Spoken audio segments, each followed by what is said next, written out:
The overall goal of this procedure is to detect deficits in a two-choice scent discrimination task in rats.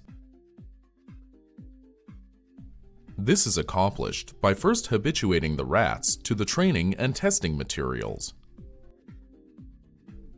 The second step is to train the rats to uncover and consume reinforcers buried in unscented play sand. Next, the rats are trained to discriminate between two different scents that have been mixed into the sand.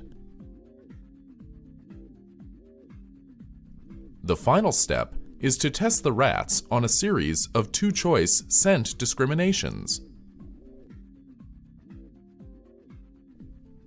Ultimately, the dig scent discrimination task can be used to show performance deficits in each of the scent pairings in injured rats. The main advantage of the dig task over other behavioral assessment measures for brain injury is that it is a simple, economical task that can be easily incorporated into any existing battery.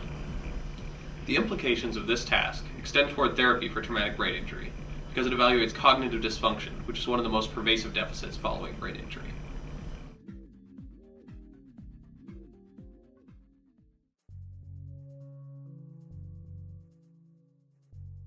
Begin by setting up the test apparatus. The chamber should be large enough to accommodate one animal and two scent cups, as seen here. The scent cups should be sufficiently wide and deep to allow for digging and have a holder to stabilize them. Choose scents that were previously established not to show a response bias and mix them at a ratio